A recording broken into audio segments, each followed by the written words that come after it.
Another great feature that's available in the Office 365 for Education version of Teams is the ability to create and review assignments. Let's take a look at how to do this. So right now, I'm inside of my 21st Century Communications team that I just created.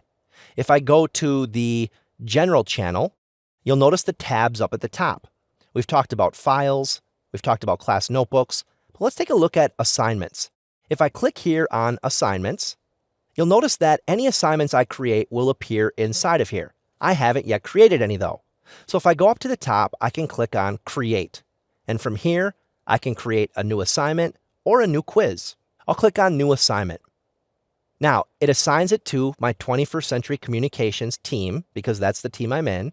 And then right now, it is assigning it to all students. However, if I wanted to specifically assign it to only certain students, I can definitely do that. There may be a situation where certain students need to make up an assignment or redo it, and I can share that just with them. In this case, though, I'll keep it as all students. Now, I'll put Introduction to Yourself is the name of this assignment. I can go ahead and paste in a description or the instructions for the assignment. If I want to, I can add resources. I can do that by going to a class notebook, a link, or adding a new file. A new file I can add from Word, PowerPoint, and Excel. Otherwise, I can also upload from my device. So let's say here that I just wanted to include this document. It will include that along with the assignment. Now, we also have some other choices to make.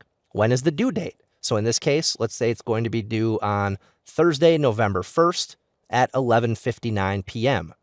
You can decide if you want to schedule to assign it later, meaning that if I click yes, it will ask when you want that assignment to be pushed out. In this case, I'm creating it now, so I'll turn that off. You can decide if you want late turn-ins to be allowed. I always want that to be allowed. I'd rather have something rather than nothing. And then you can decide whether it will be graded. So is it worth points? If I say yes, they're asking how many. Let's just say here that I'll create it for 10 points. You also have the ability to add a rubric, which is really convenient. I can click here on Add Rubric, and I have several rubrics that I've saved in here.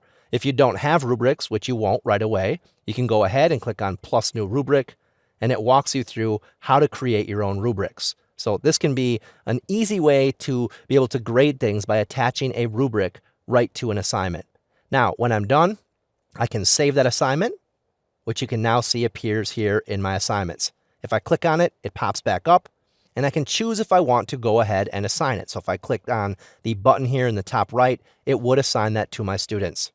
Now, let's take a look again at a course that was already created. For instance, biology. And if I open up the biology class and go to the General tab, I can go up here to Assignments, and you'll see that several assignments do appear. Now, this isn't where the fun ends, though. As the teacher, you have the ability to go in and to review these from here. So I can see, for instance, that on Friday, August 24th, the Oceans presentation was due, and it was turned in by 2 out of 25 students. If I click on this particular assignment, it brings up the assignment, so you can see that here. And then one of the options we have as the instructor is Review. And if I go up here and click on Review, it's going to bring up all of my students. It's telling me here whether they turned it in or not, and I can see that Benjamin and Sandy have turned it in, nobody else has. And then I can even grade it and give feedback right inside of here. So for instance, if I clicked on Benjamin's, you'll see here that his assignment appears here. I did have a rubric present as a presentation rubric. If I click on that, I can then conveniently just click on the one that applies. In this case, it was a 3 developing, shows a good understanding of the topic. I can enter in feedback down below this. So feedback is down here. I could put in any notes that I want to him. I'll click done on this, and then I can also give a score. So in here, I gave it a score of 81, click return, and it will return now to that main assignments page. Now, after I've graded Benjamin's, I have the ability to click on this drop-down menu and quickly access the next one. So for instance, here is Sandy's, and I can go in there and see her submission. If I go down to the next one, you'll see in this case that Ben, remember, hasn't turned it in. So although we get this, they did nothing with it, and they did not finish that assignment. So I really think that the assignments feature inside of Microsoft Teams is an extremely beneficial one.